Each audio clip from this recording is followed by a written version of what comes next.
Allez, en tout cas, je suis sûr que la prochaine fois, je vais faire mieux.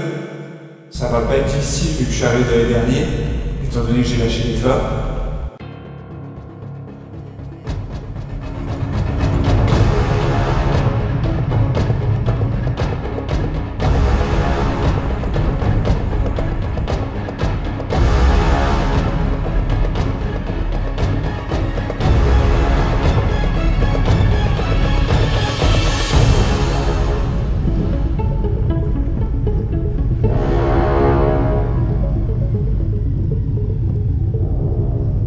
Allez, en tout cas, je suis sûr que la prochaine fois, je vais faire mieux.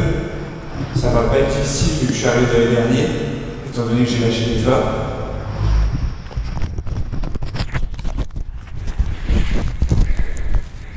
Course terminée. Putain. Si ça c'est pas magique. Putain, je m'attendais à tout sauf à ça. Fais chier.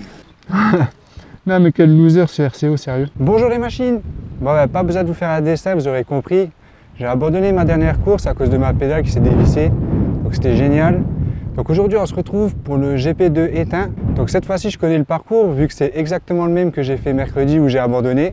Donc je vais vous parler vite fait du parcours et moi je vous retrouve sur la ligne de départ.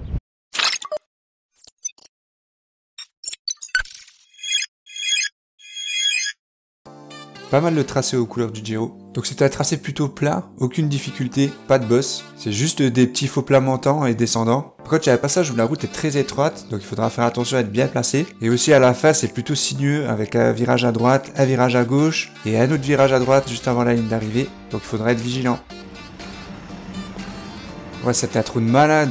Bon allez, je m'auto-lag direct. Non, allez, plus sérieusement, on part pour 6 tours de 10,6 km. Donc cette fois-ci, on a de la chance, contrairement à mercredi dernier. Il fait assez lourd, il fait 20 degrés. Un temps orageux, mais pas de pluie à l'horizon. Départ fictif, donc j'en profite pour répondre à Walter qui m'a demandé de mettre l'indicateur de distance restante. Mais malheureusement, le logiciel ne le propose pas, donc je ne pourrais pas le faire. Désolé Walter. Si vous avez aussi des idées pour améliorer mes vidéos, n'hésitez pas à le dire dans les commentaires. En tout cas, super, j'ai des bonnes jambes pour cette course. J'espère que ça va donner. Alors ça c'est juste énorme. La course est réellement lancée et là on est dans le passage où je vous ai dit que la route était assez étroite. En plus il y a quelques virages donc c'est assez sinueux. Le peloton s'est bien étiré et là il y a une cassure, une dizaine de gars à l'avant. Donc qu'est-ce que vous ferez à ma place? Vous restez dans le peloton ou vous essayez de faire le jump pour aller les rejoindre? Pour ma part je vais tenter le jump parce qu'une dizaine de gars à l'avant c'est plutôt dangereux et j'ai pas envie de me faire piéger. Si ça collabore bien, je pense que ça peut aller au bout. Donc vous l'aurez peut-être remarqué, mais j'ai pas fait d'arrêt sur image pour la question. C'est histoire de pas casser le rythme de la vidéo. Donc deuxième question, est-ce que vous préférez les arrêts sur image ou quand la vidéo continue à défiler? N'oubliez pas de répondre au haut à droite parce que dans la prochaine vidéo, je ferai en fonction de vos réponses. Bon, à première vue, de loin comme ça, j'ai l'impression que ça collabore pas du tout, que les coureurs ne s'entendent pas. Bon bah je pense que j'ai dépensé un peu d'énergie pour rien.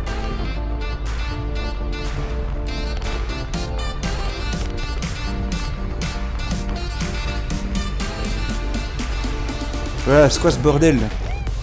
Non! Panne de caméra. Après seulement 12 minutes de course, ma caméra a bugué. Erreur carte SD. Mais bon, heureusement que Mika était là sur cette course. Donc il a filmé aussi. C'est grâce à lui si aujourd'hui je peux vous proposer une vidéo. Donc n'hésitez pas à le remercier dans les commentaires. D'autant plus que... De SAR 124 c'est moi. Donc j'espère que ça va me porter bonheur parce que c'est ma date de naissance, 12 avril.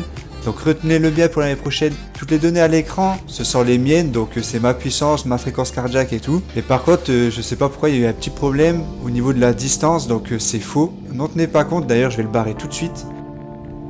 Pour mes futures vidéos, si vous voyez rien en bas à droite, c'est que c'est ma caméra, et s'il y a marqué Kamamika, c'est que c'est sa caméra tout simplement. Et sachant que les données ce seront toujours les miennes. Alors maintenant on va en revenir un peu à la course. Donc il y aurait eu beaucoup de tentatives d'échapper, mais aucune n'aura réussi à vraiment prendre de champ.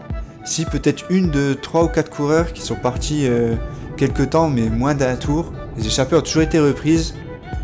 Je vous laisse quelques secondes avec les images des attaques qui ont été filmées.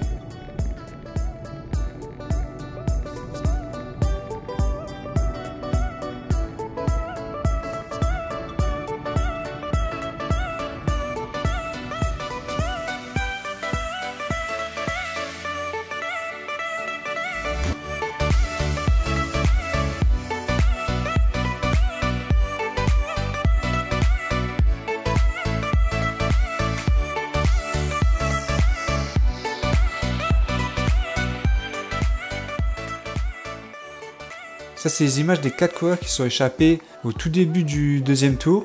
Donc quand je les ai vus partir, ils ont pris beaucoup de champs et j'ai regretté de ne pas sauter dans les roues. C'est vraiment dommage que j'ai pas réagi parce que je sentais vraiment bien cette échappée. À mon avis, pour qu'ils aillent au bout, il leur manquait plus que 1 ou 2 coureurs. Et s'il y en avait un de mon équipe en plus qui avait pu y aller, il y a de fortes chances que ça aurait été au bout car Christophe de mon équipe a beaucoup roulé en tête de peloton. Et si jamais il y en avait eu un de notre équipe, forcément il aurait pu rouler. Ce qui aurait fait une personne de moi pour rouler derrière l'échappée. Donc je pense que c'était vraiment joué à pas grand chose. On se retrouve une nouvelle fois dans la partie étroite du parcours. Donc comme vous pouvez le voir, mes équipiers et moi-même, on était toujours bien placés à cet endroit parce qu'on savait que ça pouvait casser à tout moment. Et comme vous pouvez le voir, là il y a encore quelques gars qui ont réussi à prendre un peu de champ. Mais comme tous les autres, ils vont être pris assez vite. On est quasiment à la fin du 3e tour, donc à la mi-course. Il est temps pour moi de me ravitailler, tout en gardant bien sûr les déchets dans les poches, on jette pas par terre. C'était l'instant écolo de la vidéo. Mi-course, donc c'est le moment de faire un petit bilan. Donc vu qu'il y a eu pas mal de tentatives d'échapper, mais qui n'ont pas réussi à vraiment creuser l'écart, je me suis dit c'est bon, aujourd'hui ça va arriver au sprint. Je vais essayer de m'économiser un maximum pour garder plein de force pour le sprint.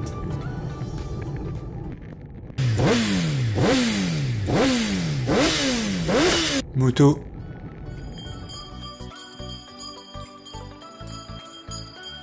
Les tours suivants vont beaucoup ressembler aux précédents, donc j'ai pas vraiment d'image intéressante à vous proposer, donc on va passer directement au dernier tour.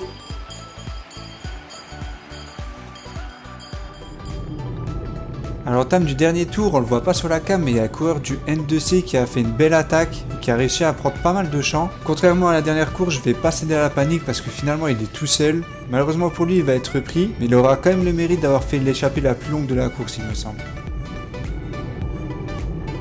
Il ne se passera rien d'autre durant tout ce tour, donc on se retrouve directement à 2 km de l'arrivée. Donc peloton regroupé, maintenant c'est une certitude, la victoire va jouer au sprint.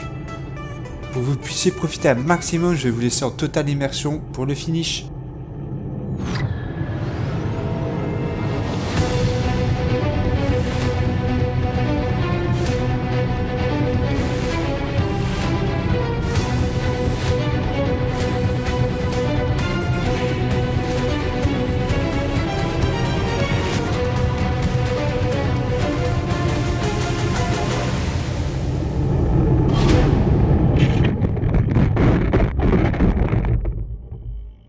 Aïe aïe aïe, et là c'est encore une fois la catastrophe, encore une chute, c'est pas possible. En plus j'ai Mika de mon équipe qui est tombé, donc c'est vraiment pas cool. On se rend pas trop compte sur la vidéo, mais ça fait énormément de bruit.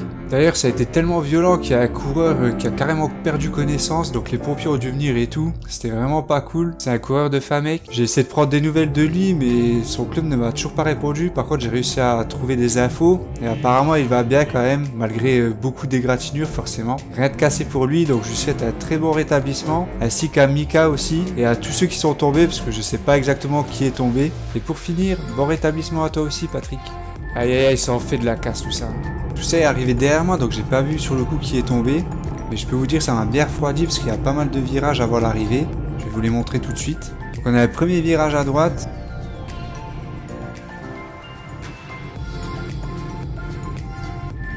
Après un virage à gauche.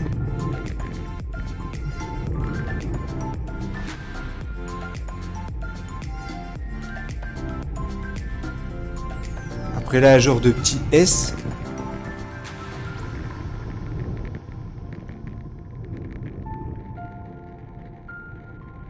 Encore un virage à droite, et après là, c'est tout droit jusqu'à l'arrivée.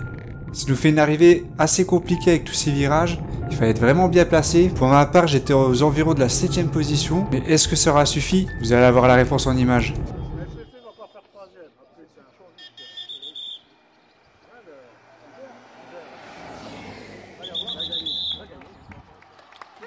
Eh bien non, malheureusement j'arrive en 10ème position, il m'a manqué un peu de force pour le finish. Bravo aux vainqueurs et merci à l'US Buzy Darmon pour l'organisation ainsi qu'à tous les bénévoles. Voilà les machines, bon je vous cache pas que cette 10ème place me déçoit un peu, mais bon c'est pas grave, le principal c'est que les bonnes sensations reviennent petit à petit, c'est la bonne nouvelle. Voilà, donc prochain rendez-vous ce sera le 26 mai 2019. Donc j'ai deux choix, c'est soit le GP de Dieulouard, soit celui de Villancy. Donc c'est deux super parcours, mais malheureusement c'est le même jour. Donc il va falloir faire un choix, j'ai pas encore décidé. Ceux qui me suivent sur Strava ont peut-être vu que j'ai pas mis encore mon activité, mais maintenant c'est chose faite, c'est histoire d'éviter tout spoil. Même si le résultat n'est pas super, je préfère que vous gardez le suspense jusqu'à la fin. Donc dorénavant je ferai ça. Je mettrai mon activité Strava en même temps que ma vidéo sera sortie. Donc j'espère que cette vidéo vous aura plu. N'oubliez pas de me raconter vos courses dans les commentaires. Moi je vous dis à la semaine prochaine. A plus, ciao!